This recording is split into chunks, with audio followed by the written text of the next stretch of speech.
Hello, everybody. Welcome to Starstruck, the podcast reviewing Stargirl, brought to you by Friendship Supreme. My name is Cleve. I'm Michael. This is Stephanie. And today, or just the other day, Stargirl episode 1 came out. We all watched it. We all have opinions, I assume. Who wants to start the train? I feel like I shouldn't go first because I feel like I know what your opinion is. And So Stephanie, you're going first.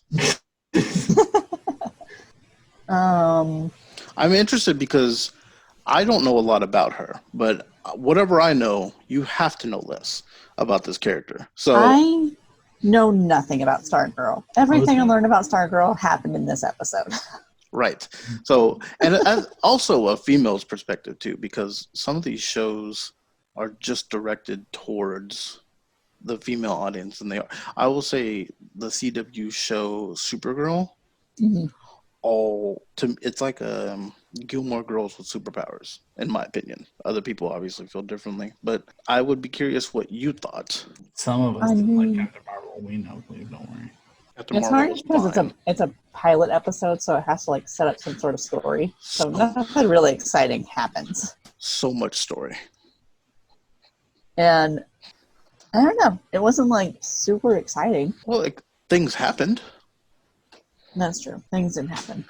I will say I think that the effects budget was used very quickly and maybe too much. In that first fight? Yeah, because the CW is not, big money. They're not big budget. But, man, they put it all out there. Does it change your mind if I let you know that they're backed by the DC app? Oh, no, it does not. I feel like the reason that Flash and Arrow kind of do well is because they leave a little bit, use it sparingly, the CG. And I feel like this one, they let me know as bad as it's going to be early. Like, if you can get past how this stuff looks, we got a show for you. I didn't think the CGI looked bad for a TV show. Yeah, but They used a lot of it. There's so many high-budget TV shows now, man, that you can't just throw it out there like that. I liked it better than the couple of clips I've seen of Agents of S.H.I.E.L.D. using the Inhumans. Okay. I think that CGI was great.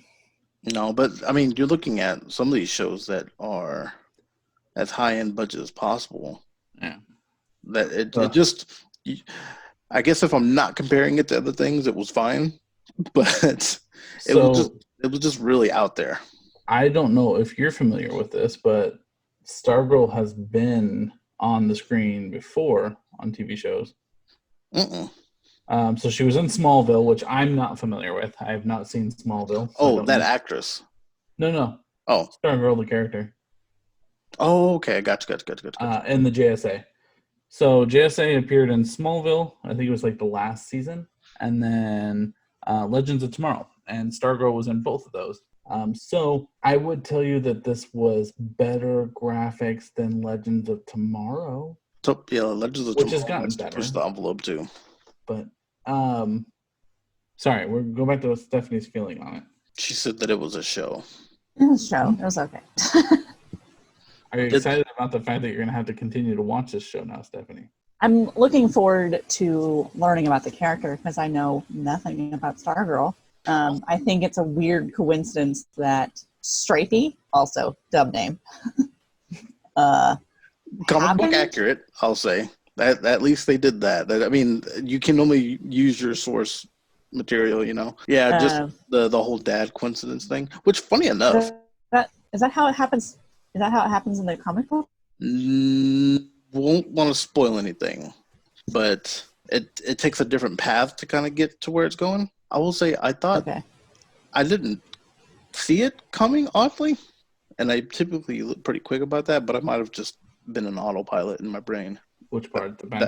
That she thinks her dad is that the first one. I like Luke Wilson in this. Yeah. I enjoy Luke Wilson in this. I think he does a good. Maybe he just plays himself like he always does. But I thought that it was Yeah. He did well. The mom, Amy Smart, like her too. Think she played her role well. Was not a big fan of the brother. Was a friend. Oh yeah, the little nerdy kid. Yeah, I was a fan of her. I assume will be sidekick-ish friend, the black girl that she ate lunch with. I feel like that's a pretty Yeah, common I assume character that'll be her lately. friend. And Maybe they'll all be sidekicky friends somehow. Possibly. A weird death joke time thing. And he was like, Uh, you must find somebody to take the staff, but not you. He's like, yeah, somebody but like with definitely this. not you. But I was like, I feel like I liked it because I feel like it was really emphasizing that he was a dick. Like, yes, he was a superhero, but he was a dick. Kind of like, what's the guy from The Boys? Why can't I remember his name? The lead of The Boys. yeah. Well, But not like The they were Boys. friends. Well, yeah, he was his butler basically, but no, his driver. Yeah. He was his Kato to Green Hornet, and I can't remember the Green Hornet's name now. Dang. What's his name? Joel McCall? Joel McHale, yeah. McHale. Yeah, he plays a really good douchebag, so like that was perfect. Right. No, I think Yes, even in I guess that does make sense. which part? The part that you said about that just shows how much of a dick he was. I thought it was just a weird joke, but that after you said it, it makes sense because he doesn't see his kids except for once a year. Yeah, I thought it was just a comical relief thing, like to not make the scene so serious. I think it's, if anything, so if Joel McHale ends up being her father, Mm-hmm. I think it's a way to say, hey, I think we're really pumping up the stepdad thing. Mm-hmm. Like, yes, that was your dad, but here's your father who, was there for you and or whatever. I mean, like, he may not be your paternal parent, but he was there for you. Unlike this douche. Did either of you think of an old 90s cartoon? I mean, old 90s movie when you were watching this first episode? Like Mystery Man? all the typical, oh, I'm a girl, I'm leaving high school and moving and starting a new school. And Tales all the time, man. I did It's it. got to play out like that, though. But I mean, can we add something new? Nah, dog.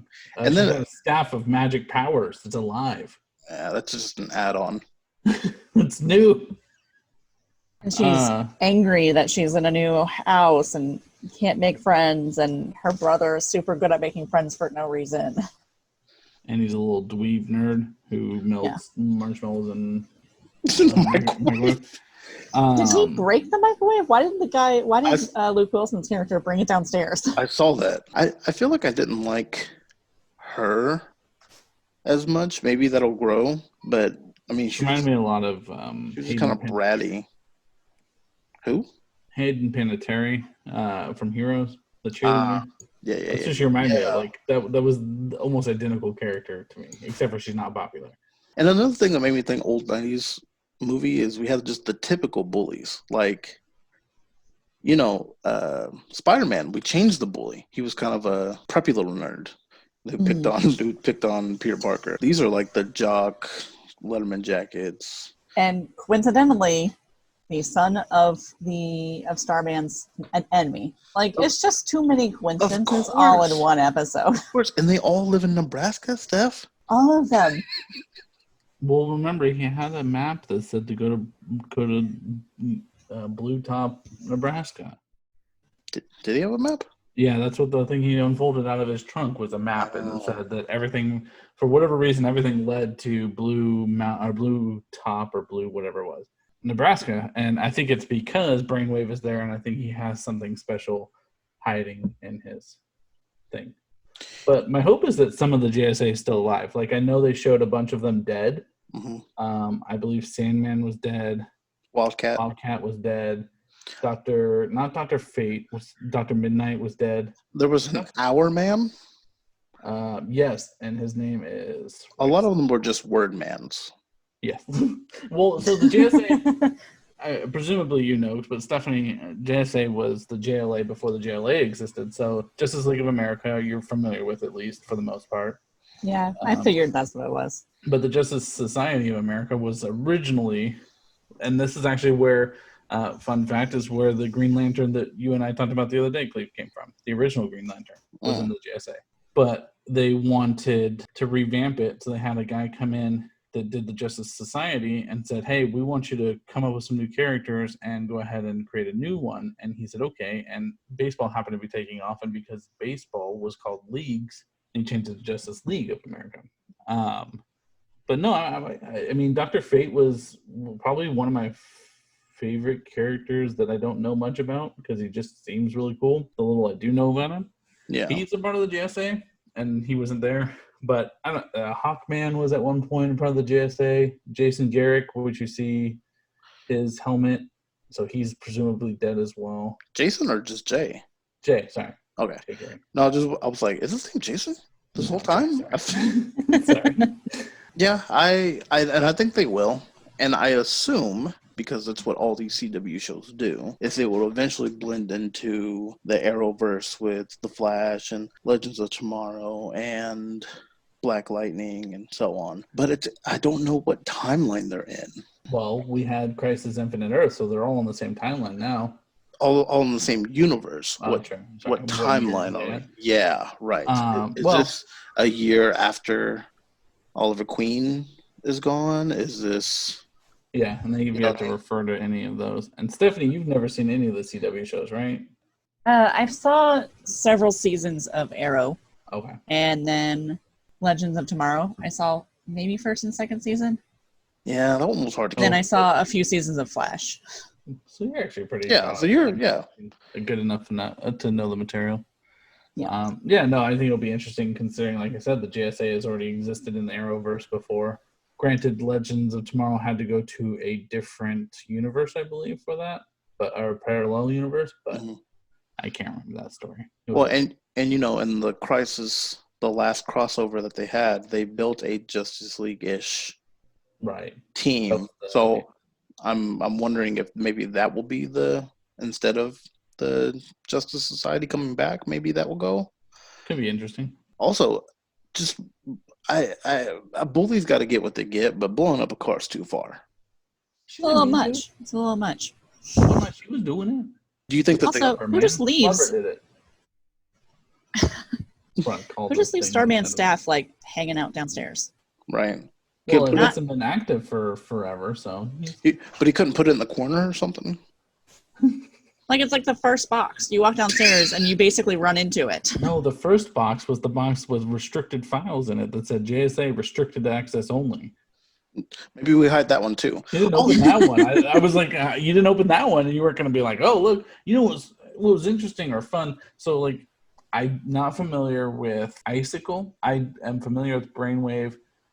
Don't know the Magician. These are all the villains in the beginning. Was excited that Solomon Grundy is going to go ahead and get a shot in this. I was pumped to see Solomon Grundy. Although you don't really see him. You don't, which is probably good, but... I was pumped. You remember King Shark and Flash. It didn't go well. Oh, yeah, true. But you know what? Maybe if they hide him in the shadows, kind of like they did for this, if they did that all the time and just made him this wrecking ball of havoc, I'd be good with that. I just thought it was interesting. They dug at a weird group of villains. Mm-hmm. Well, Solomon Grundy, I feel like more on...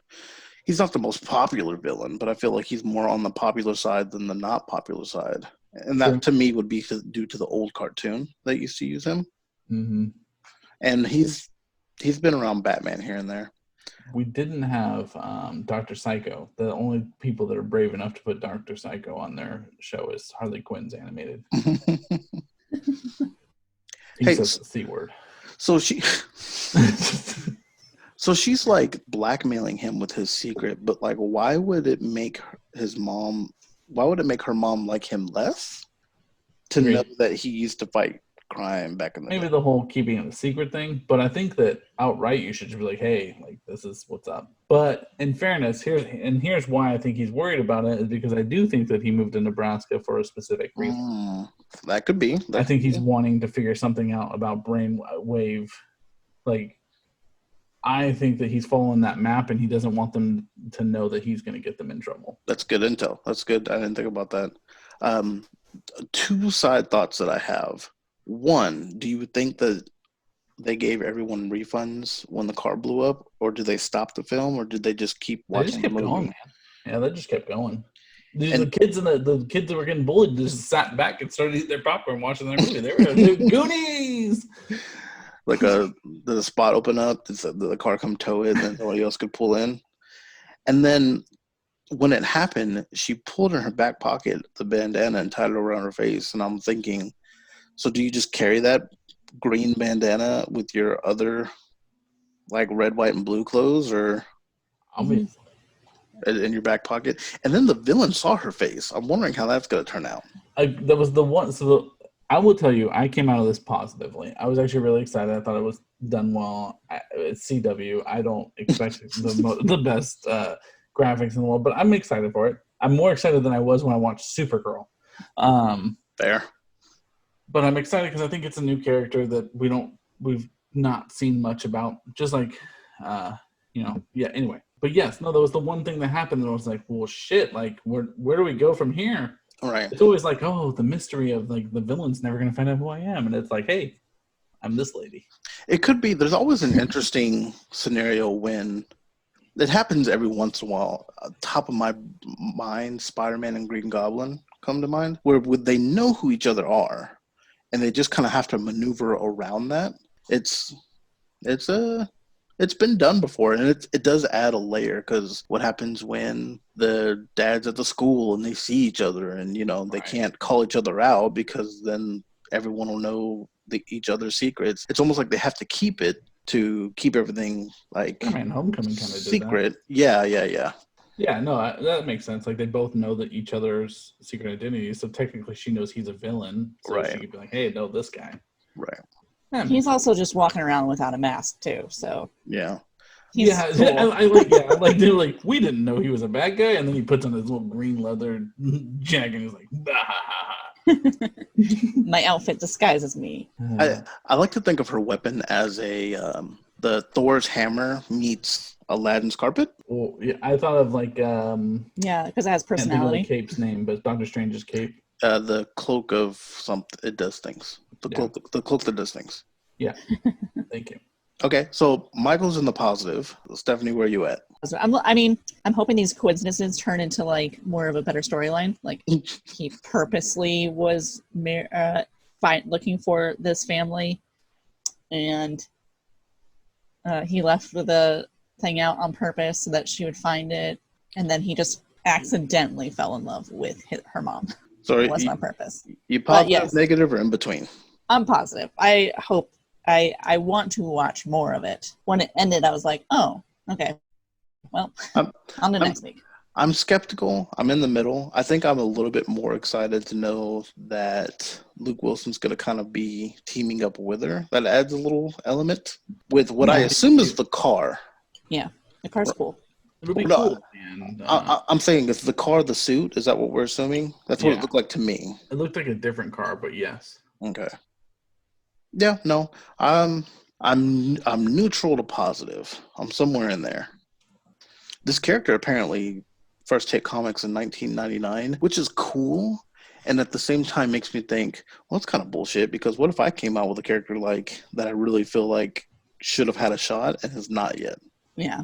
Because I've always liked Static Shock, but I guess it's just Black Lightning. There was rumor that he might come back. But it's just Black Lightning. Now we already have an African American who uses lightning. Like that position's been filled. I mean, we have a bunch of white people who do the exact same thing. So many. In the Flash, all of the villains just run fast. There's like one here and there who are trickier than that. Okay, so I mean, I do like the Starman's staff. Yeah, that's what I was looking for. I do like that it has a little personality. Yeah. That's an added element of humor. You can say, Michael?